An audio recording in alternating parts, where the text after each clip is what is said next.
Hello, সব কেমন আছো? সব চটপট জয়েন করো। আশা করি সবাই খুব ভালো আছো।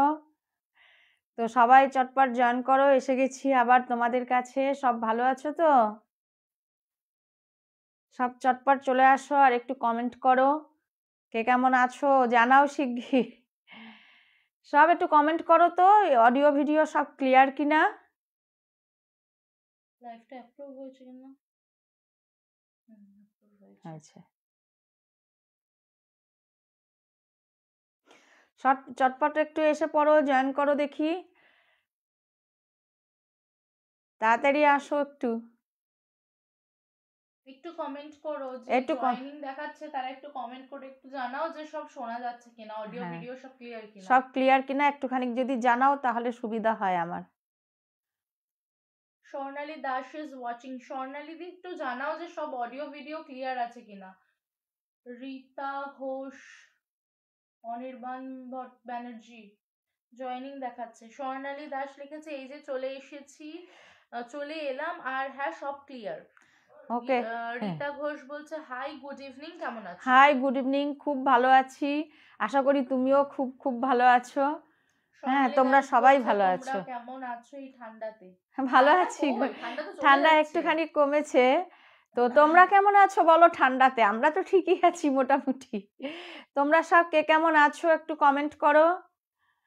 আশা করি তোমরা সবাই খুব খুব ভালো আছো। আর একটু জয়েনিং হোক, তারপর স্টার্ট করছি। হ্যাঁ হ্যাঁ, তো তোমরা সব কেমন আছো? সবাই একটু লেখো তো দেখি কেমন আছো। আর আমরা তো ভালো আছি, পিউ ভালো আছে, আমি ভালো আছি। আর তবেই তো তোমাদের কাছে আসি। আমরা সবাই ভালো আছি গো। তো পিকনিক টিকনিক কি কেউ হ্যাঁ, কেউ করবে? মনে হয় পিকনিক টিকনিক করেনি, তেমন কিছু আপডেট কেউ দিচ্ছে না।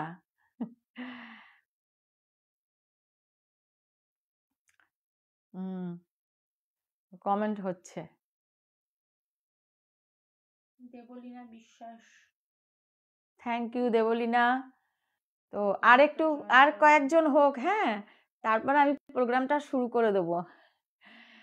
তো তোমরা সব মানে তো নিশ্চয়ই পিকনিক টিকনিক করেছো, নিশ্চয়ই খুব আনন্দ হয়েছে। তো আমরাও পিকনিক করেছি। আমাদের খুব খুব মজা হয়েছিল। আমরা মানে ওই কোথায় গেছিলাম রে মানে? রানাঘাট চাপড়া। চাপড়া। খুব সুন্দর জায়গা জানো তো। খুব মজা হয়েছে, পিকনিক করেছি 2 দিন ধরে, খুব মজা হয়েছে। তো যাই হোক, এবার আস্তে আস্তে শুরু করে দিই, হ্যাঁ, না হলে আবার লেট হয়ে যাবে। শুরু করবো। ঠিক আছে, আমি তাহলে শুরু করে দিচ্ছি। তো আমি ফার্স্ট আজকে যেই ঘটনাটা তোমাদের, আর একটা ঘটনা বলি যে আমাকে অনেকেই না কমেন্ট করছে যে আগের দিন যে ঘটনাটা বলেছিলাম, তো ওনাকে কয়েকটা ঠিকানা দিয়েছে, হ্যাঁ। তো এখনো অবধি ওনার সাথে আমার দেখা হয়নি। তো তো তোমরা যারা যারা আমাকে মানে কেউ পীর বাবার ঠিকানা দিয়েছো, 2-1জন পাপিয়া অধিকারী একটা ঠিকানা দিয়েছে। তো আমার সাথে ওই ভদ্রমহিলার দেখা হলে আমি নিশ্চয়ই বলবো, হ্যাঁ, যে মানে ওই ওই জায়গায় যেতে, যদি উপকার পাই আর কি। হ্যাঁ, তো ঠিক আছে, আমি তাহলে শুরু করছি আজকের ঘটনা। তো আজকে ফার্স্ট যেই ঘটনাটা বলবো, তো আমাকে যে ভদ্রলোক এই ঘটনাটা পাঠিয়েছে, তো উনি ডানলপ থাকেন। হ্যাঁ, ওনার ফ্যামিলি নিয়ে, ছেলে মেয়ে নিয়ে উনি ডানলপ থাকে। আর ওনাদের বাড়ি হচ্ছে, বলছে আমাদের বাড়ি মানে লালগোলা। হ্যাঁ, লালগোলাতে মানে ওর পৈতৃক সম্পত্তি আর কি, ওখানে আর কি থাকে, ওটাই ওর ওর মানে এখনো বাবা মা ওখানে থাকে। আর এই ভদ্রলোক ডানলপে থাকেন উনি ফ্যামিলি নিয়ে। তো উনি আমাকে বললেন যে একটা বেশ পুরনো একটা ঘটনা। তো ঘটনাটা হচ্ছে ওনার মানে বলছে যে আমার বাবার পিসি, হ্যাঁ, বাবার পিসির একটা ঘটনা, অনেক দিনের পুরনো ঘটনা। তো সেই ঘটনাটা বলছে যে আমরা আমার বাবার মুখে অনেকবার শুনেছি। এমনকি আমার মাও মানে পরবর্তীকালে আমার মাও এরকম গল্প করতেন। তো সেইভাবেই আমরা শুনতে শুনতে আমাদের ফ্যামিলির একটা ঘটনা আজকে আমি আপনার কাছে, রুনাদি, আপনার কাছে আমি শেয়ার করছি। আপনি অতি অবশ্যই কিন্তু এই গল্প মানে ঘটনাটা বলবেন। তা আমি বলছি আচ্ছা ঠিক আছে, আমি এই ঘটনাটা আজকে বলবো। তো যেহেতু অনেক পুরনো একটা ঘটনা, তো সেই সময় মানে এটা ওই লালগোলারই একটা ঘটনা। তো ও মানে ওই ভদ্রলোকের বাবা যে, তো ওর বাবারা তখন মানে ছোট, মানে ছোট বলতে গিয়ে তোমার স্কুলে পড়ছে। আর যেহেতু ওনার বাবার পিসির ঘটনা, তো বলছে যে আমরা তখন ছোট সব স্কুলে পড়ি, আর আমার পিসি তখন মানে স্কুলে পড়তে পড়তে উনি কলেজে যায়, মানে তখন তো মানে 11-12 কলেজে যেতে হতো। হ্যাঁ, বলছে যে আমরা 10 অবধি আমার পিসি তখন মানে বাবার পিসি স্কুলে পড়ার পরে, তো ওই পাড়ার আর একটা ছেলে, মানে পিসির নাম হচ্ছে মহুয়া। হ্যাঁ, তো মহুয়া যখন কলেজে উঠলো, তো সেই সময় ওদের পাড়ার ছেলে মেয়েরা একসাথে যেত। তো মানে ওই পাড়ারই একটা ছেলে, পলাশ বলে নাম, তো সেই ছেলেটাও ওর মহুয়ার সাথে মানে কলেজ যেত। এমনিতে তো পাড়ার একটা আলাপ ছিল, আর যেহেতু কলেজে একসাথে যেত আরও বন্ধু বান্ধবের সাথে, তো ওদের ভেতরে একটা ঘনিষ্ঠ সম্পর্ক তৈরি হয়। তো ঘনিষ্ঠ সম্পর্কটা মোটামুটি তৈরি হওয়ার বেশ কিছুদিন পর মানে ব্যাপারটা হয়ে গেছে, মানে পলাশ কিন্তু যথেষ্ট পরিমাণে ওকে ভালোবেসে ফেলেছে। আর মহুয়ার দিকটা কি ছিল, হয়তো তাই ছিল, আমার গল্পটা শুনে, ঘটনা শুনে আমার এটাই মনে হয়েছে, মানে মহুয়ার দিক থেকে ছিল হচ্ছে মানে মানে ভালো লাগা, সেইভাবে ভালোবাসাটা ছিল না, একটা ভালো লাগার ব্যাপার ছিল। তো এদিকে পলাশ কিন্তু ওকে প্রচণ্ড পরিমাণে ভালোবাসে। তো সেই সময় যখন কলেজে যাওয়া আসা করছে, তো সেই সময় একদিন কি করেছে, পলাশ একটা চিঠি দেয় মহুয়াকে। হ্যাঁ, তো সেই চিঠিটা মহুয়া বইয়ের মধ্যে রেখেছিল। যখন বইয়ের মধ্যে ওই চিঠিটা রেখেছে, রাখার পরে কিন্তু পলাশের দিক দিয়ে পলাশ পুরোপুরি সিরিয়াস ছিল এই প্রেমটাকে নিয়ে। মহুয়ার দিক দিয়ে হয়তো অতটা ছিল না, যে ঘটনাটা তোমরা শুনলেই বুঝতে পারবে। হ্যাঁ, তো ওই চিঠিটা যখন বইয়ের ভেতরে ছিল, তো একদিন কি হয়েছে, ওর মানে ওই পিসির কাকা আর কি পিসিকে পড়াতো। হ্যাঁ, পিসির কাকা যখন পিসিকে পড়াচ্ছে, তো সেই সময় যখন বইটা খোলে, তখন বইয়ের ভেতরে ওই চিঠিটা পায়। হ্যাঁ, তো যখন ওই চিঠিটা বইয়ের ভেতর পাওয়ার পরে তো এবার বুঝতেই পারছো, একটা গ্রাম্য এলাকা, তার উপরে তখন বেশ পুরনো, উনি বলছেন ওনার বাবার পিসি, তো ওনার বাবার যদি পিসি হয়ে থাকে তাহলে অনেকটাই পুরনো ঘটনা। তো তখনকার দিনে প্রেম ভালোবাসাটা একটা অন্যরকম জায়গা ছিল, বাড়ির লোক মেনে নিতে পারতো না। হ্যাঁ, তার মধ্যে আরেকটা ঘটনা ছিল, মহুয়ারা ছিল ব্রাহ্মণ। হ্যাঁ, মহুয়ারা ব্রাহ্মণ ছিল, আর পলাশরা ছিল কায়স্থ, ওদের টাইটেল ছিল দত্ত। হ্যাঁ, তো এখন সেই কারণে বাড়ির থেকে প্রথম কথা তো প্রেম মানে একটা ভয়ানক অপরাধ করে ফেলেছে, এইরকম একটা ব্যাপার।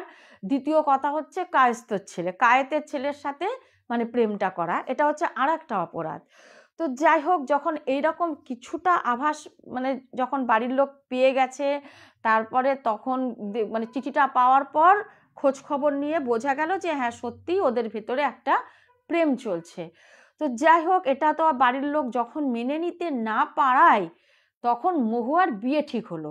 এমনি মোটামুটি তখন মাধ্যমিক দিলেই অনেকে বিয়ে দিয়ে দিত, আরও আগে 8 পাস করলেই বিয়ে দিয়ে দিত, বা ছোট বয়সে বিয়ে হতো। আর তার মধ্যে এরকম একটা যেহেতু পাড়ার মধ্যে ঘটনা, লোক যাতে জানাজানি না হয়, তাই পলাশদের বাড়িতে কোনো খবর না দিয়ে, পলাশকে না জানিয়ে তখন মহুয়ার বিয়ে ঠিক হয়।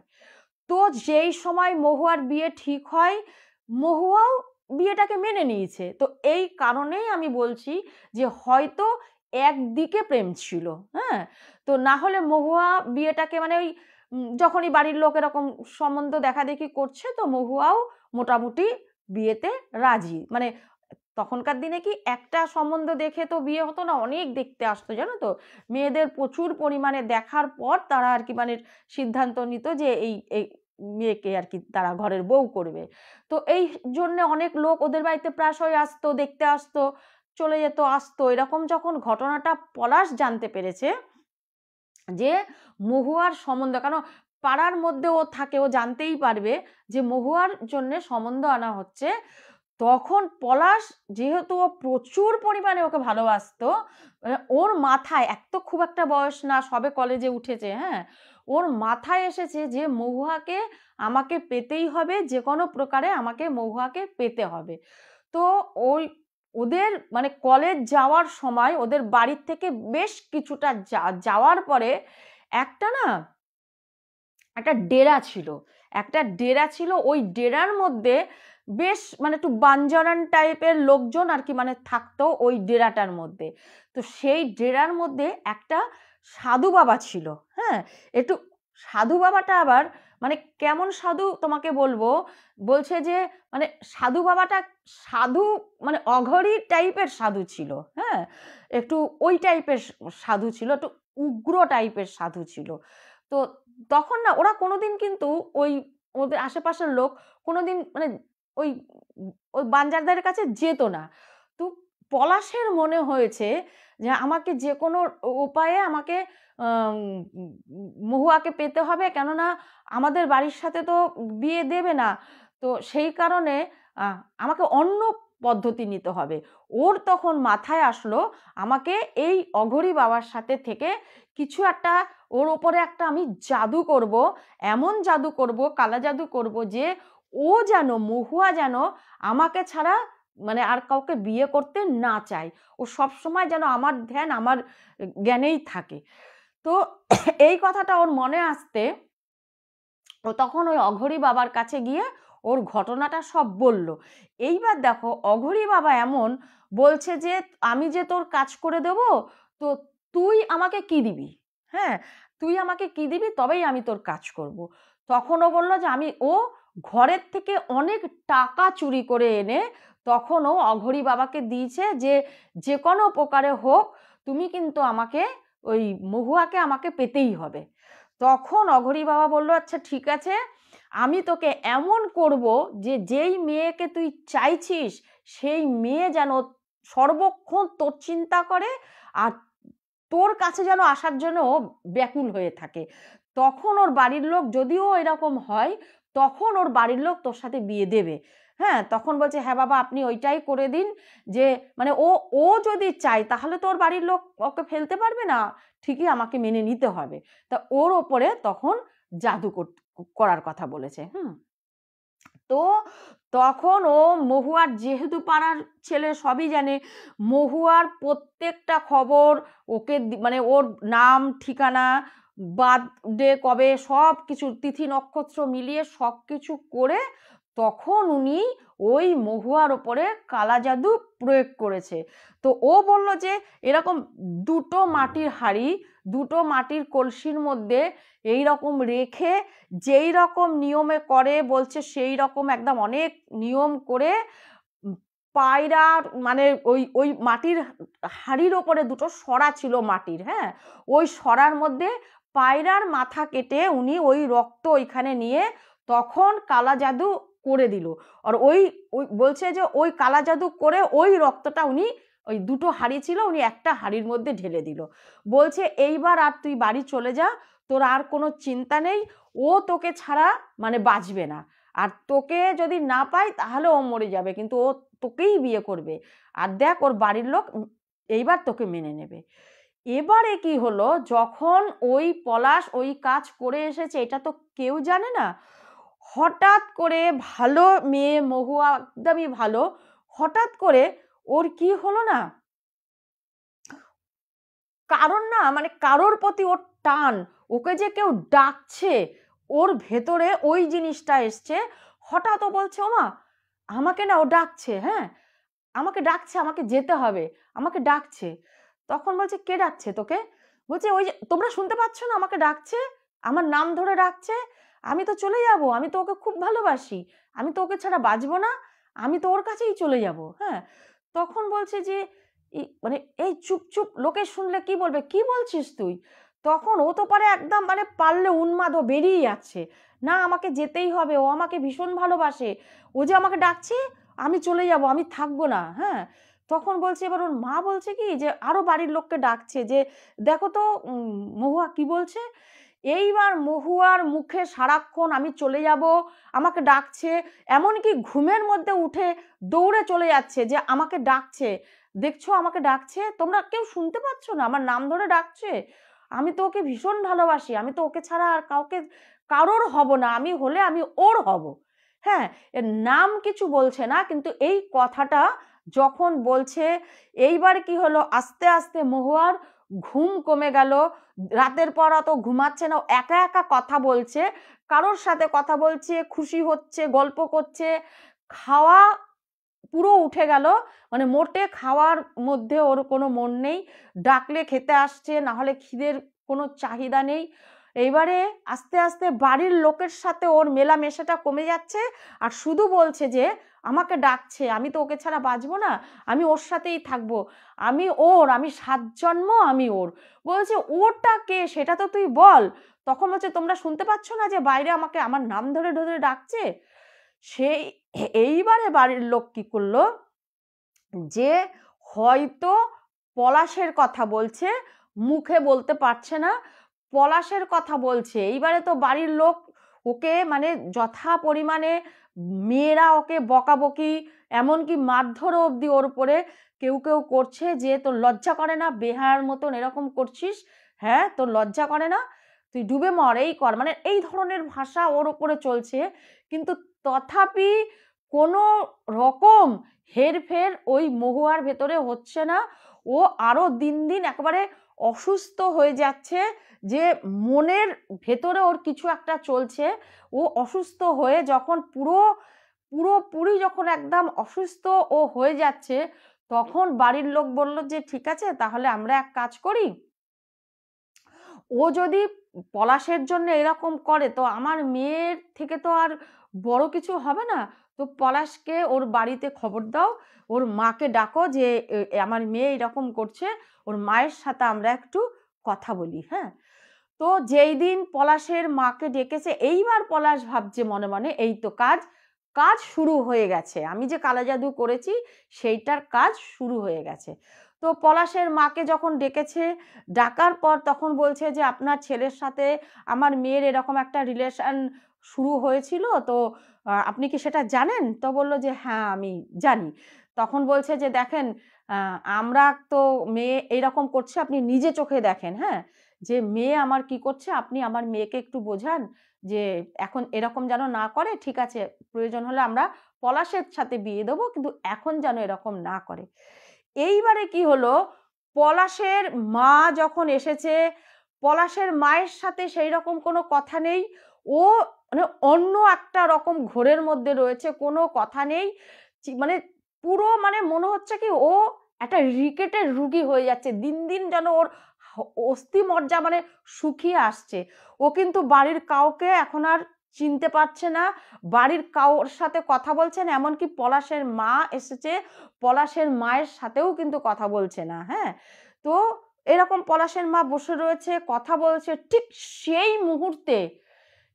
সেই মুহূর্তে ও ছুটতে আমাকে ডাকছে, আমাকে ডাকছে, আমাকে ডাকছে বলতে বলতে মানে বলছে যে ও যে মানে ঝড়ের মতন, গায়ে কাপড় নেই, কাপড় মানে শরীরে কাপড় নেই, কাপড়ের আঁচল পরে গিয়ে ও ছুটতে ছুটতে একদম যখন ঝুলবারিন্দায় গিয়ে দাঁড়িয়েছে, এবার যখন ওর সাথে সাথে সবাই ছুটেছে যে ও এই ঝুলবারিন্দা থেকে লাফ দিয়ে পড়বে, মানে তাণ্ডব চলছে বাড়িতে, একটা পাগলামো, অন্য রকমের পাগলামো চলছে। তো সেই সময় দুটো হাত বাড়িয়ে যখন ও এইরকম করছে, বলছে, আর কেউ দেখেছে কিনা জানি না, পলাশের মা নাকি বলে দেখছে একটা, মানে কি বলবো, বলছি এত ভয়ানক একটা ঘটনা, ঠিক মানে সন্ধ্যাও না, অথচ মানুষ দেখা যাচ্ছে, বোঝা যাচ্ছে।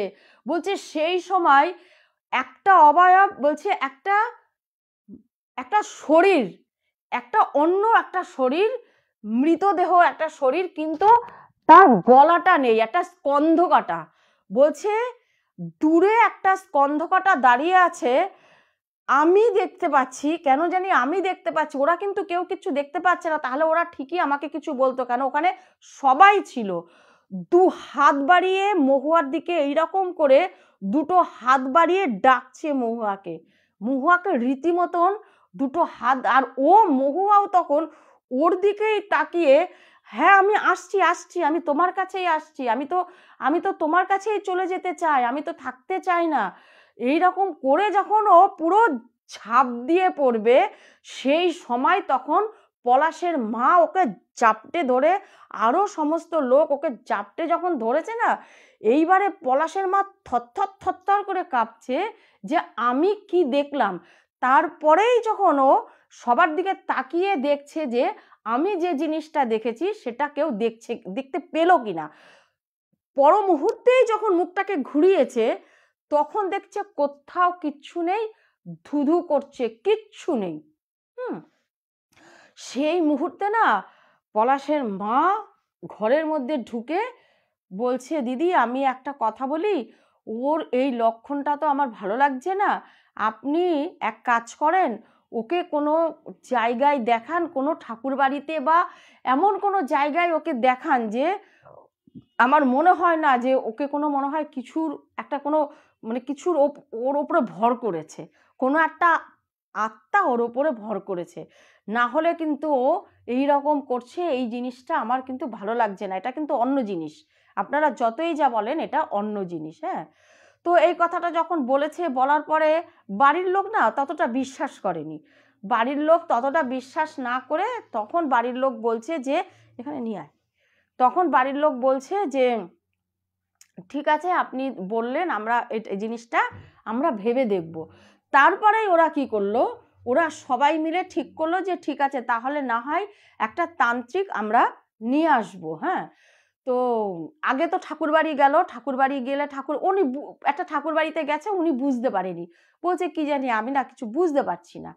তখন ওরা খুব যোগাযোগ করে একটা তান্ত্রিকের কাছে যখন গেলেন, তান্ত্রিক বলছে যে ওকে যে মানে ওর উপরে তো কালো জাদু হয়েছে, ও এইটা কিন্তু বিয়ের জন্য বা বিয়ের পাগলামো করছে না, ওর উপরে কেউ একটা কালো জাদু করেছে যাতে তার দিকে ওর মনটা চলে আসে, সেই রকম করে কেউ ওর উপরে কালো জাদু করেছে। হ্যাঁ, তখন বলছে যে কে কে কালো জাদু করতে গেল আমার মেয়ের উপরে, তো বলছে আমি এখন সাময়িক ওকে সুস্থ করার জন্য কিছু দিতে পারবো, কিন্তু যেই ধরনের কালা জাদু যে করেছে তাকেই কিন্তু এই জাদু তুলতে হবে, আমি কিন্তু এটা তুলতে পারবো না, আমি কিছু হয়তো ওকে দেব সাময়িক, ও হয়তো ঠিক হবে, কিন্তু আমি এইটা তুলতে পারবো না, আপনাদের জানতে হবে যে কে কালা জাদু করেছে।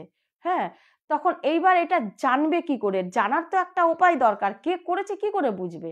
যাই হোক, যখন ওনার ওই তান্ত্রিকের যখন তাবিজ নিয়ে এসে হাতে পরিয়ে দিয়েছে, কিন্তু তথাপি মানে মহুয়ার কোনো রকম কিচ্ছু হচ্ছে না, পরিবর্তন কিচ্ছু নেই। তখন কি করেছে, বেশ কয়েকদিনের ঘটনা, এরপরে তো পুরো ও বিছনা নাকি বলে শয্যা হয়ে গেছে, কোনো কিছুর প্রতি ওর কোনো টান নেই, আকাঙ্ক্ষা নেই, খাওয়া, জামা কাপড়, জিনিসপত্র, বাড়ির আত্মীয় স্বজন, কোনো কিছুর ওপর টান নেই। এদিকে কি হয়েছে, যতটা মহুয়া এখানে পাগলা হচ্ছে তার থেকে বেশি কিন্তু পলাশ ওখানে পাগলা হচ্ছে, যে যখন ওর মা গিয়ে বলেছে যে এইরকম এরকম ওর ওপরে হচ্ছে, হ্যাঁ, সেই সময় ও বলল যে মানে কালা জাদুর কথাটা ও পলাশ তখন কি করেছে, আবার সেই ওই অঘরী বাবার কাছে গেছে, ওর মায়ের কাছ থেকে সবকিছু শুনে, যে আমি কিন্তু একটা এরকম মানে ওর মা তো আর জানে না ছেলে কালা জাদু করেছে, ওর মা বলছে জানিস আমার মনে হচ্ছে মহুয়াকে না মানে কোনো প্রেতাত্মা ওর উপরে ভর করে আছে, আমি এই রকম ওর বাড়িতে এরকম দেখেছি। হ্যাঁ, তো এইটা শোনার পরে তখন পলাশ অঘরী বাবার কাছে গেছে, অঘরী বাবার কাছে গিয়ে বলছে বাবা আপনি যেই জাদু করেছেন, তো সেই জাদু তো মানে ওকে তো অন্য কোনো এরকম আত্মা ওকে এরকম ভর করে রেখেছে, কই ও তো আমার কাছে আসছে না,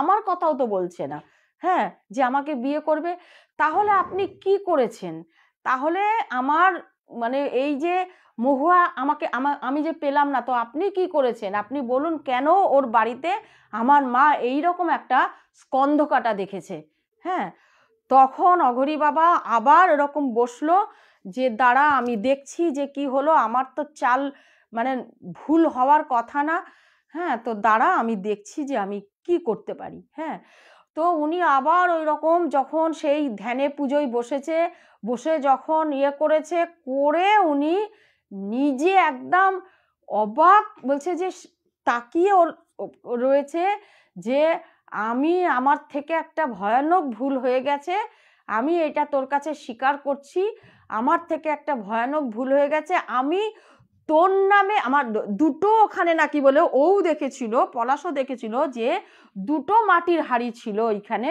তো বলছে যে আমি তোর নামে যেই জাদুটা করব বলে করেছিলাম, কালা জাদুটা, তো সেই জাদুটা পাশের যে হাঁড়িটা ওইটা আর একটা জাদু করতে আমাকে একজন দিয়ে গিয়েছিল, যে মানে তার শেষ একজন কাউকে শেষ করে দেওয়ার জন্য আমাকে দিয়ে গিয়েছিল, যে তার প্রাণ মানে মারণ বান বলে না, সেই মারণ বান, যে তার প্রাণ ঘাতক একটা বান করেছিল, যে তার হাঁড়িটা আমার এই পাশে রাখা ছিল, আর তোর হাঁড়িটা আমার যখন এই পাশে রাখা ছিল, তো একটা আছে মারণ উচ্চাটন, ওই মারণ উচ্চাটনের বানটা করতে গিয়ে আমি এইখানে ওইটার তোর মানে মহুয়ার নামে আমি এটাকে উৎসর্গ করে দিয়েছি। হ্যাঁ, তো আমার কাছ থেকে একটা বিশাল রকমের ভুল হয়েছে। তখন বলছে যে বাবা তুমি কি করেছো এটা, তখন আমার মহুয়ার কি হবে। হ্যাঁ, তখন বলছে যে দেখ তোর মহুয়ার কি হবে এটা তো আমিও নিজে এখন বুঝতে পারছি, যে এত বড় একটা ভুল আমার থেকে এরকম হয়ে গেছে, তো এটা তো এখন দেখ আমি যে করে ফেলেছি, এটা তো আমি যদি এখন মানে অন্য কিছু কালা জাদু তাও তুলে নেওয়া যায়, হ্যাঁ, কিন্তু যদি মারণ উচ্চাটন করা হয়, তো মারণ উচ্চাটন আমি যার ওপরে করছি সেই ব্যক্তিটাকে যদি আমি যাকে চালান করব তাকে যদি সে না মারতে পারে, তাহলে কিন্তু উল্টে আমার ওপরে আসবে, তো এখানে তো আমি কিছু করতে পারবো না।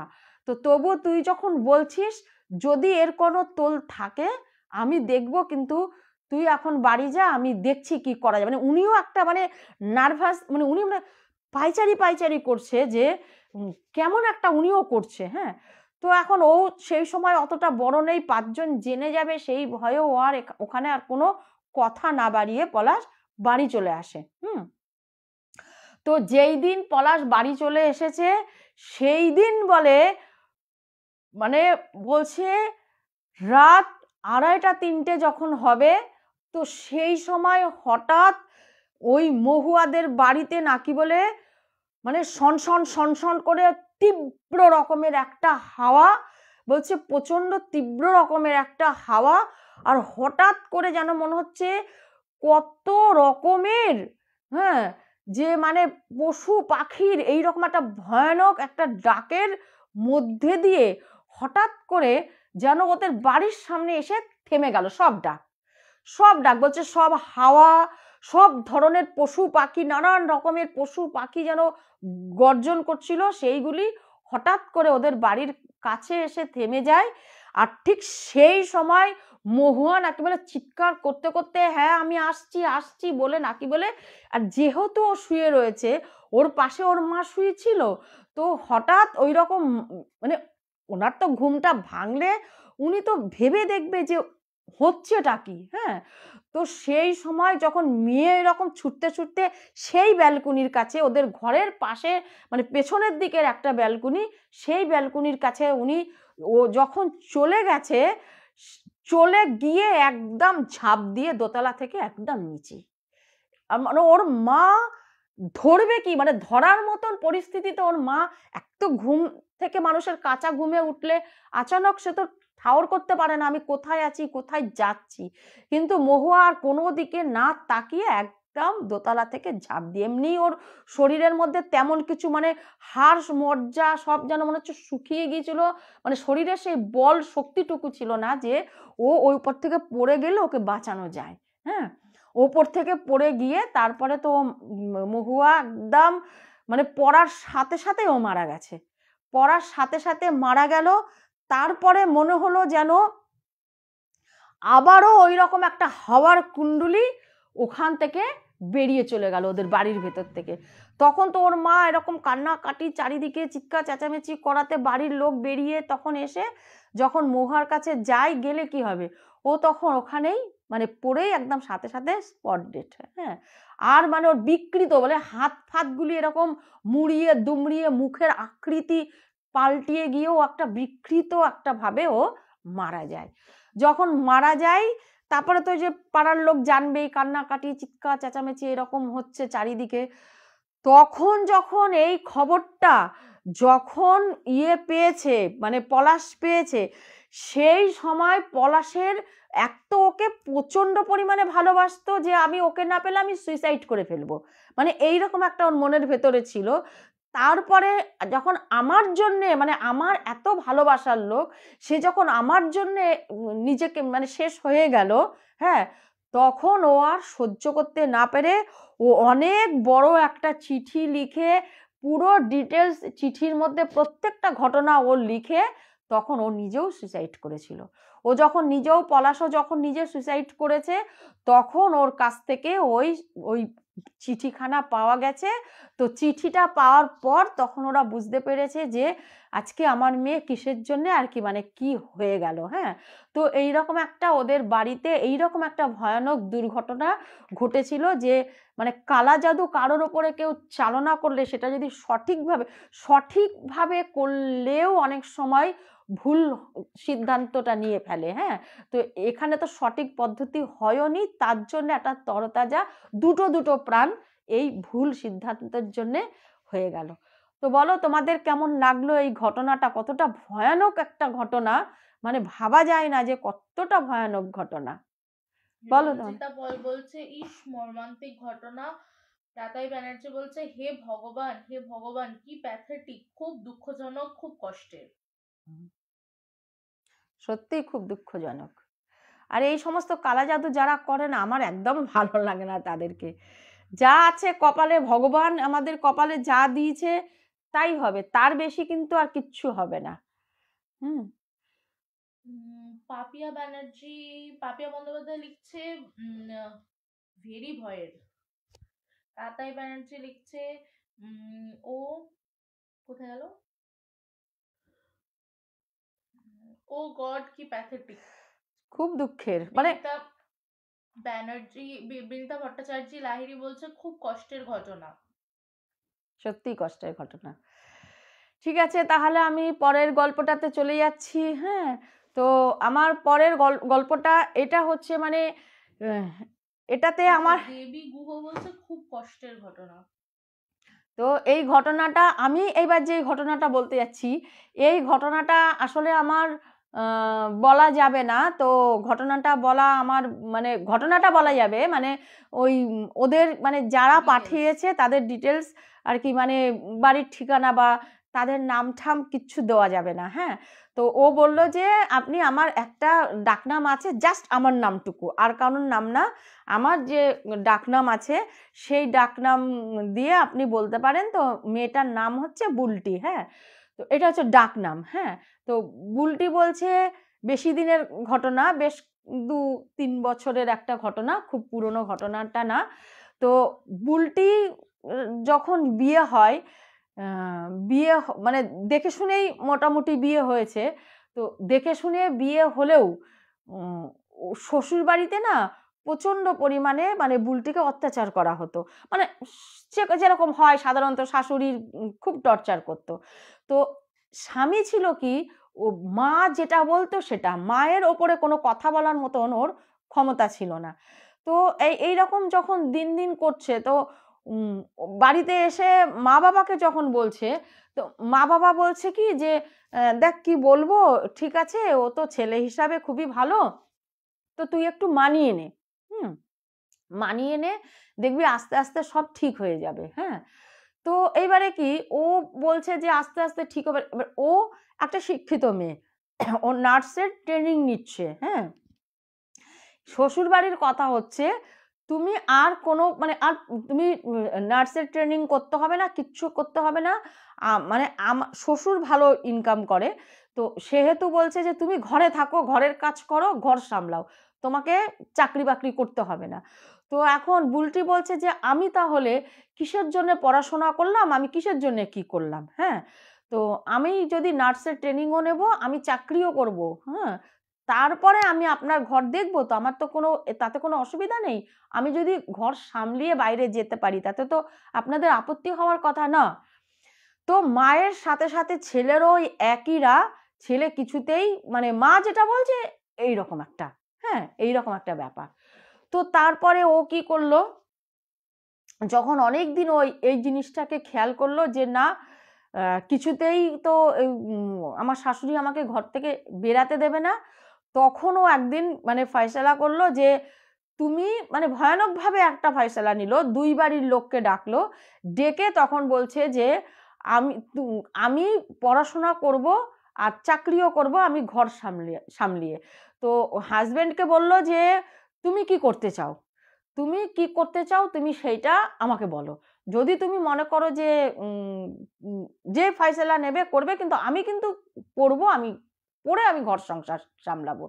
তো সেই মুহূর্তে শ্বশুর শাশুড়ি বলল যে যদি মানে এখন ওরা না মানে জিদে এসে গেছে, বলছে তুমি যদি করো তাহলে তুমি এই বাড়িতে থাকতে পারবে না। তো তখন বুলটি কি করলো, ওর হাজবেন্ডকে বলল যে তুমি কি করতে চাও, আমি এই বাড়ি ছেড়ে চলে যাচ্ছি, আমি এই বাড়ি ছেড়ে চলে যাব, তো তুমি কি করতে চাও।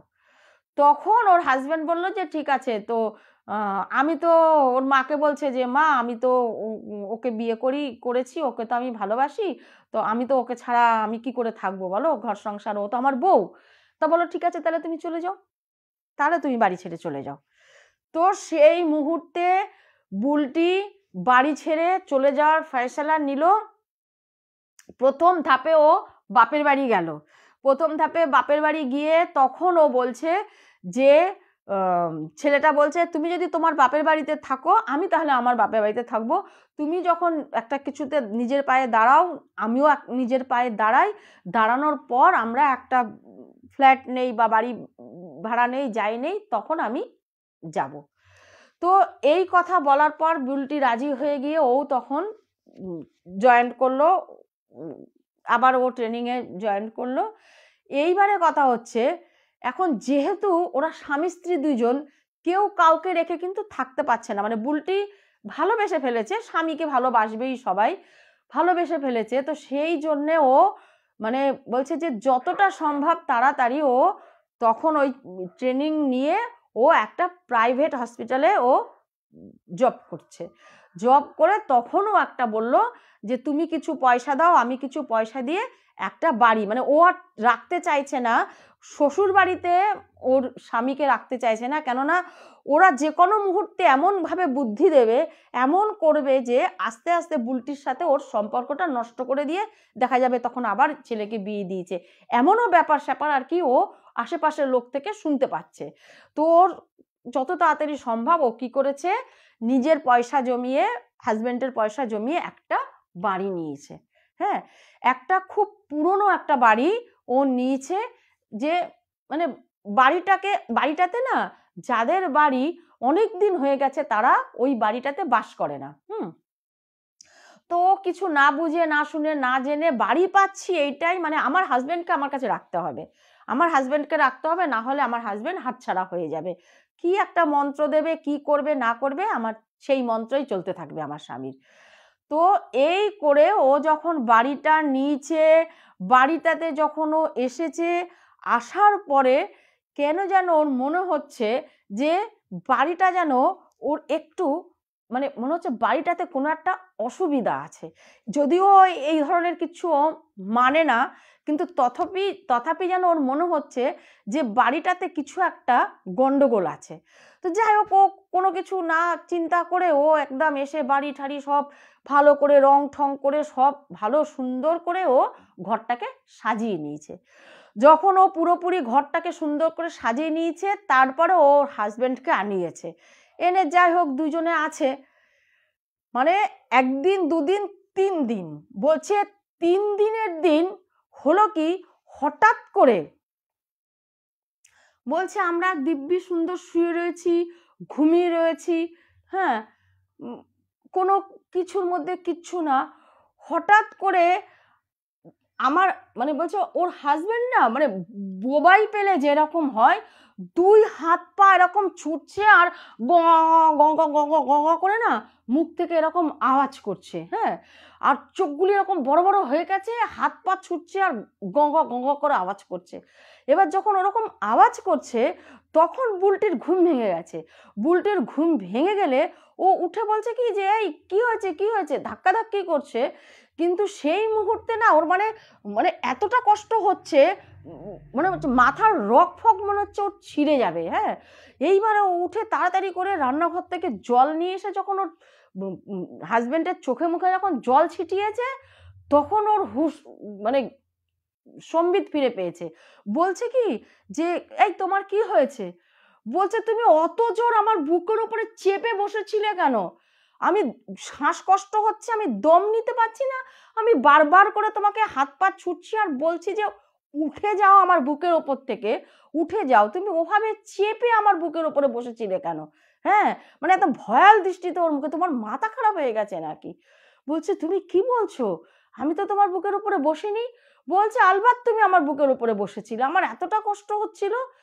তখন মানে সেই মানে ভীষণ পরিমাণে ও রেগে গেছে। স্বাভাবিক, ওর একটা মানুষকে যদি কেউ মারার ইয়ে করে তার উপরে কি আর থাকে? ও ভীষণ রেগে গেছে। রেগে গিয়ে ও কি করেছে, ঘর থেকে বালিশটা উঠিয়ে নিয়ে পাশের ঘরে গিয়ে ও শুয়ে পড়েছে রাগের চোটে। তো বুলটি মনে মনে ভাবছে যে এইরকম তো ওর তো এই ধরনের কোনো রোগ নেই, যে হয় না মৃগী হয় নানান রকম, এইগুলি তো কিছু নেই। তাহলে ওকে আমি তো চাপিও নি, কিন্তু সত্যিই ওর কষ্ট হচ্ছিল। তাহলে কি ও ঘুমের ঝুলে হয়তো স্বপ্ন দেখেছে, হ্যাঁ। এই কথাটা ও মনে করে না ওরও একটু রাগ হচ্ছে যে ও কী করে ভাবলো যে আমি ওর বুকের মধ্যে ওই রকম চেপে রেখেছি, হ্যাঁ। এই কথাটা বলে যখন ও শুয়েছে, ও শুয়ে ওর মানে দুঃখ হচ্ছে, কষ্ট হচ্ছে, হয়ে না ও ঘুমিয়ে পড়েছে, হ্যাঁ। তো সেই সময় যখন ও ঘুমিয়ে পড়েছে, তো সেই সময় ফটাস করে না ওর ঘরের দরজাটা বন্ধ হয়ে গেল।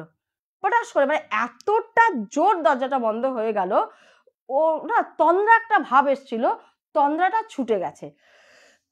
তন্দ্রাটা ছুটে গিয়ে ও যখন দরজাটাকে এরকম ঠেলছে, তো দরজাটা কিছুতেই খুলছে না। অথচ কিন্তু ও ছিটকানিও দেয়নি, ও খিল দেয়নি, কিছুতেই দরজা খুলছে না, হ্যাঁ। তো যখন ও দরজাটাকে খুব জোর জোর ধাক্কাচ্ছে, তো ওর বর তো পাশের ঘর থেকে শুনতে পাচ্ছেই না, ও ঘুমিয়ে পড়েছে। হঠাৎ না একটা অন্য কোনো কারোর গলা, হ্যাঁ, মানে ফ্যাস ফ্যাসে একটা গলায় না ই করে না হাসছে, হ্যাঁ। একটা মানে বীভৎস মজা পেয়েছে দরজাটাকে বন্ধ করে, ওই রকম একটা গলা করে ও না তখন হাসছে। মানে এমন করে হাসছে, একটা ভয়ানক একটা মানে ওই মানে কি হয় না যে তুমি বন্ধ ঘরের মধ্যে কথা বললে যেরকম প্রতিধ্বনি হয়, হাসিটা যেন ওরকম মানে ইকো টাইপের করে প্রতিধ্বনি হচ্ছে। এবারও তো ভয়ানক ভয় পেয়ে গেছে যে এই জিনিসটা তো ওর হাজবেন্ড করছে না, হ্যাঁ, কারণ ও তো পাগল নয়, উন্মাদও নয়, ও কেন এই জিনিসটা করবে? এবার যখন ও ভয় পেয়ে গিয়ে দরজা বারবার করে ধাক্কাচ্ছে, ধাক্কাতে যখন খুব জোর জোর ধাক্কাচ্ছে, তখন পাশের ঘরে তখন ওর হাজবেন্ডের ঘুম ভেঙে গেছে। ঘুম ভেঙে এসে ও ওই পাশ থেকে চেষ্টা করছে খোলার, হ্যাঁ, এই পাশ থেকে দরজা পেটাচ্ছে, কেউ দরজাটা খুলতে পারছে না। তো দুমদুম দুমদুম করে দুজন দুদিক দিয়ে দরজাটা মারার পরে কেউ যখন খুলতে পারছে না, তো সেই সময় ওই বলছে, ওর হাজবেন্ড বলছে যে তুমি চেষ্টা করো ওদিক থেকে, হ্যাঁ, আর না হলে তুমি দরজার থেকে সরে দাঁড়াও, আমি বাইরের থেকে দরজাটাকে ধাক্কা মেরে দেখি খোলার চেষ্টা করি, তো তুমি সরে দাঁড়াও। যখন খুব জোরে ও লাথি মেরেছে, মারার পরে দরজাটা তখন নিজের থেকে আচানক খুলে গেছে, হ্যাঁ। যখন খুলে গেছে তখন বলছে তুমি দরজাটা বন্ধ করে দিয়েছিলে? বলছে আমি তো এইমাত্র ওই ঘর থেকে তোমার দরজার আওয়াজ পেয়ে আমি আসছি। তো এই কথাটা শোনার পরে না ভয়ানকভাবে দুইজন কেঁপে উঠেছে, ভয়ানক ভয় পেয়েছে দুইজন। এইবারে বলছে যে তোমাকে আমি বললাম না যে আমার বুকের উপরে কেউ চেপে বসেছিল, হ্যাঁ, তো দেখো আমার মনে হচ্ছে এই এই এই বাড়িটার মধ্যে মনে হয় কিছু আছে। হ্যাঁ, তো তখন বুলটি বলছে ওর কাছে শিকার গেল না, কারণ এ তো আবার ফিরে ওর মায়ের কাছে চলে যাবে। তো ওর কাছে শিকার না গিয়ে বুলটি মনে মনে ভাবছে যে হ্যাঁ আমি প্রথম দিন ওরকমই বুঝতে পেরেছি। তো যাই হোক রাত্রকুনু তখন ওরা দুইজন মানে ওই ভয়ে কি আর ঘুম আসে, কখনো ঘুমাচ্ছে কখনো ভয় পাচ্ছে, এরকম করে করে রাতটা কোনো রকমে কাটিয়েছে। পরের দিন ওরা যখন দুইজনে অফিস চলে গেছে, চলে গিয়ে ওরা তো রান্নাবান্না করে টিফিন ফিফিন নিয়ে অফিস চলে গেছে।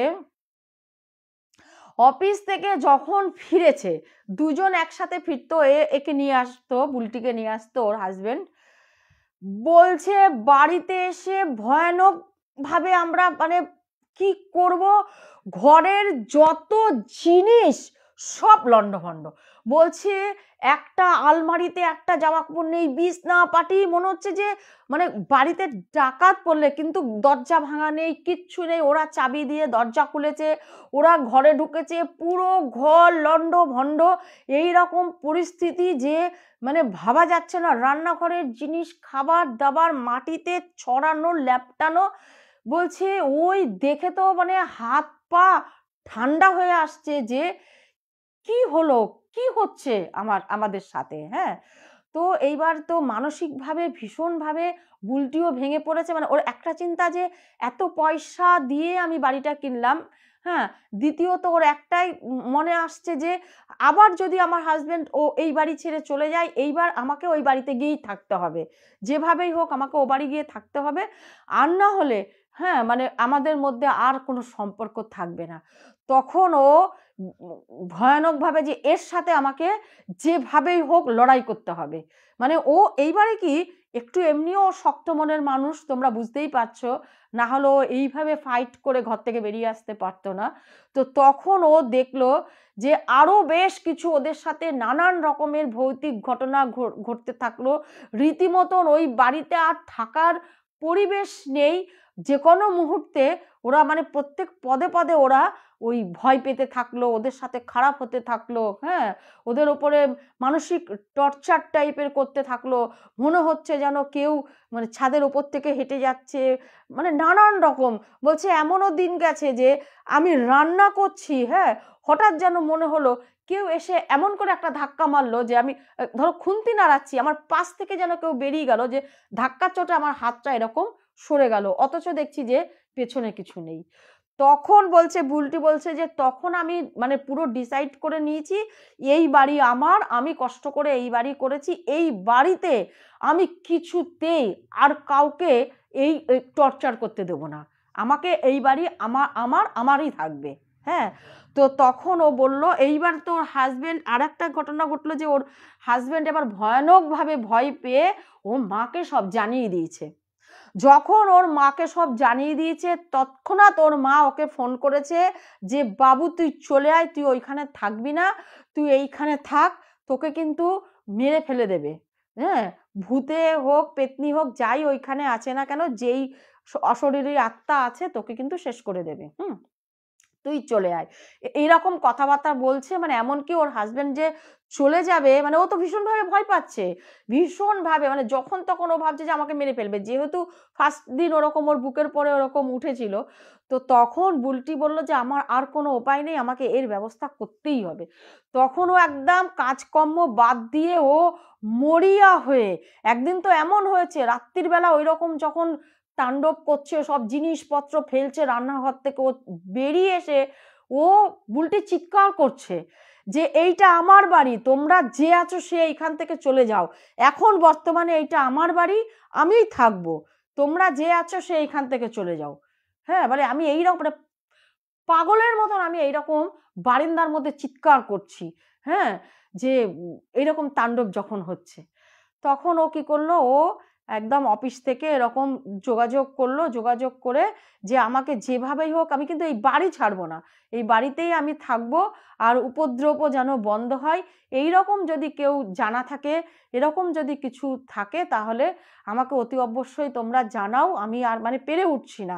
মানে পুরো কান্নায় ও ভেঙে পড়েছে একদম। হ্যাঁ, তখন বললো আচ্ছা ঠিক আছে দাঁড়া দেখছি, তুই এরকম চিন্তা করিস না, যদি আমরা কাউকে যোগাযোগ করতে পারি আমরা তোকে জানাচ্ছি। তো বেশ ওই রকম ওই তাণ্ডবের মধ্যেই যখন ওরা ওরকম থাকছে তখন বেশ 2-3 দিন কেটে যাওয়ার পর তখন একজন ভদ্রলোক ওদের অফিসের উনি কি করলেন, একটা মাজারের খবর দিলেন যে একটা মাজার আছে মানিকতলার ওই দিকে, বলল যে একটা মাজার আছে, ওই মাজারে যদি মানে তোমরা যেতে পারো তো সেইখানে তোমরা হয়তো কিছু একটা হতে পারে, কিন্তু আমরা জানি যে উনি ভীষণ ভালো একটা বাবা আছে। হ্যাঁ, তখন বললো যে ঠিক আছে দেখি কি করা যায়। তো তখন ও একাই, ও হাজবেন্ড যাচ্ছে না কোথাও, ও তো মানে বাড়িতেও থাকতে চাইছে না এরকম, ও একা গিয়ে মানে ওর পুরো লড়াটা ও একা লড়েছে, ও এতটা সাহসী মেয়ে। ও তখন গিয়ে বলল যে বাবা যেভাবেই হোক আমি এই বাড়িতেই থাকবো, বাড়ি ছাড়বো না, আর আমাকে অধিকার আপনাকে পাইয়ে দিতেই হবে, ওখানে যদি কিছু থাকে তো তারা যাবে, আমি না। হ্যাঁ, তখন বলল যে ঠিক আছে আমি তাহলে এক কাজ করি, তোমার বাড়িতে আমি যাই, আমি গিয়ে আগে একটু ব্যাপারটা বুঝি। তখন উনি ওই পীর বাবা আসলেন, এসে তখন বাড়িতে বললেন যে হ্যাঁ তোমার বাড়িতে আত্মা তো আছেই, তো তারা মানে তোমাকে তাড়াতে চাইছে, তোমার কোনো ক্ষতি করতে চাইছে না, তারা কিন্তু তোমাকে তাড়াতে চাইছে। তাদের এই হয়তো এই বাড়িরই হোক বা এতদিন বাড়িটা যেহেতু ফেলা ছিল তো এরা এখানে ডেরা করে আছে, কিন্তু সে তোমাকে ভয় দেখাচ্ছে, প্রাণের কোনো তোমাদের নাশের কোনো ইসে নেই, কিন্তু ও চাইছে যে তোমরা এই বাড়ির থেকে চলে যাও। হ্যাঁ, তো তখন বললো যে তাহলে আমরা তো এই বাড়ির থেকে যাব না, আপনি তো বলুন যে কি করা যেতে পারে। তখন উনি বলল যে আমি তো বাড়ি বন্ধন করা এই সেই আমি করে দিচ্ছি, তো আমার মনে হচ্ছে না যে খুব একটা লাভ হবে, তো হয়তো এরা থাকবে, তুমি হয়তো দেখতে পাবে মাঝে মধ্যে, তোমার কোনো ক্ষতি করবে না, এটা আমি বলে দিলাম। তো আস্তে আস্তে হয়তো চলে যাবে, আমি তোমাকে আস্তে আস্তে এর উপায় বলে দেবো, এখনই যে চলে যাবে সেটা কিন্তু হবে না। হ্যাঁ, আস্তে আস্তে চলে যাবে, আমি একটার পর একটা তোমাকে জিনিস দিতে থাকবো। এখন তো আমি দেখে গেলাম, আমি বাড়িটা এরকম শোধন করে দিয়ে গেলাম, এর মধ্যেই তোমাকে থাকতে হবে, মানে পুরোপুরি কিন্তু কিওর এখনই হবে না।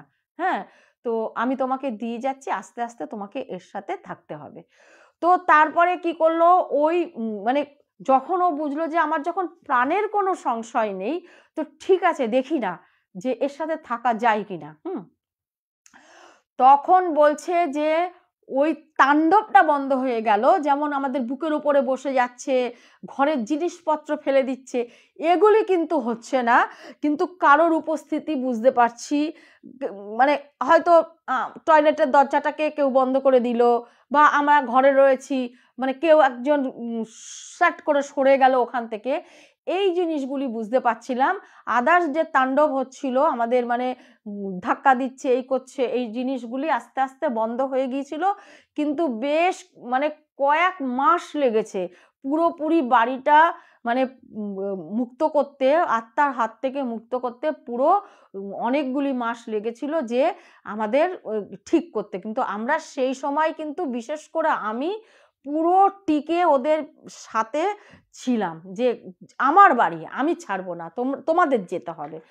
এই মনোভাব নিয়ে আমি সবসময় ঘরের মধ্যে গঙ্গা জল ছিটিয়ে সবসময় পুজো আচরা করতাম, সবসময় শুদ্ধভাবে থাকতাম, পরিপাটিভাবে থাকতাম। তো সেই সময় সত্যি আমি বুঝতে পারতাম যে আশেপাশে এরকম কিছু একটা চলছে, কিন্তু প্রায় কয়েক মাস 3-4 পর আস্তে আস্তে জিনিসগুলি ফিল করতে ভাবতাম যে না বেশ হালকা হয়ে আসছে, এমনকি বাড়ির পরিবেশ হালকা হয়ে আসছে। তারপরে কি হলো, আমার এতটাই বলবো যে এই বাড়িতে এসে পরবর্তীকালে আমার ভালো হলো যে এক তো আমার হাজবেন্ডের সাথে তো আমার সম্পর্কটা মোটামুটি ভালো হলো, এমনকি আমার শ্বশুর শাশুড়িও আমাকে অন্তত মেনে নিয়েছে যে হ্যাঁ তুমি চাকরি করো, তুমি থাকো, আমরা খুশি হয়েছি যে হ্যাঁ তুমি একটা কিছু করে দেখিয়েছো, ঠিক আছে তুমি করো, কিন্তু তোমরা মাঝে মাঝে কিন্তু আমার কাছেও যেও। আসলে কি হাজার হলেও ওনার এক ছেলে, তো উনি মানে পারছিলেন না, হয়তো সেটাও হতে পারে যে ছেলের বউকে রেখে থাকতে। তো তারপরে যাই হোক ওদের আস্তে আস্তে পুরো মিল হয়ে গেছে, এ বাড়ি ও বাড়ি যাওয়া আসা, শ্বশুর শাশুড়ি এসেও থাকে, আর বাড়ির সেই ভৌতিক সেই ব্যাপারটাও নেই, আর পুরো হালকা হয়ে গেছে ওদের। তো এই ছিল আমার ঘটনা। তো তো বলো তোমাদের কেমন লাগলো আমার ঘটনাটা। আমার তো খুব ভালো লেগেছে, বিশেষ করে বুলটির যে এইভাবে যে দাঁড়িয়ে আজকে থেকেছিল দেখে ও সত্যি ও সবই আবার ফিরে পেল। তো বলো তোমাদের কেমন লাগলো ঘটনাটা। আমার তো খুব ভালো লেগেছে যে সবসময় মানে কিছু না কিছু কারোর হচ্ছে, এই যে জিনিসটা মানে ওর ওর ওর জীবনে যে জিনিসটা ভালো হয়েছে এই ক্ষেত্রে। বিনীতা ভট্টাচার্য লাহিড়ী লিখেছে ওর শাশুড়ি আবার ব্ল্যাক ম্যাজিক করলো না তো? সেটাও হতে পারে, সেটাও হতে পারে, বলা যায় না।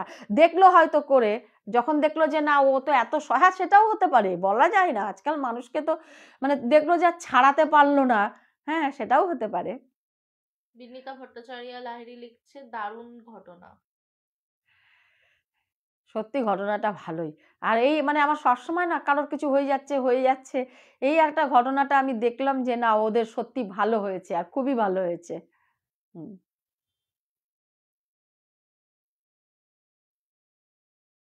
ঠিক আছে, তাহলে তোমাদের সবাই কমেন্ট করো যে কেমন লাগলো, না হলে টাটাই ব্যানার্জি লিখেছে দুর্দান্ত ঘটনা। হুম, সত্যি ভালো ঘটনা। হুম, ভালো ঘটনা হলে ভালোও লাগে। আর সবার জীবনে কিছু না কিছু নেগেটিভিটি আসে, সেইখান থেকে সত্যি মানে উঠে যাওয়া, সেই সময়টা পেরিয়ে, সেটা একটা খুব মুশকিলের। টাটাই ব্যানার্জি বলছে দারুণ অপূর্ব। ঠিক আছে, তাহলে আজকের মতন রাখছি। সবাই খুব খুব ভালো থেকো। Good night. সবাই সুস্থ থাকো, ভালো থাকো, আশা করি সবাই ভালো আছো আর ভালো থেকো।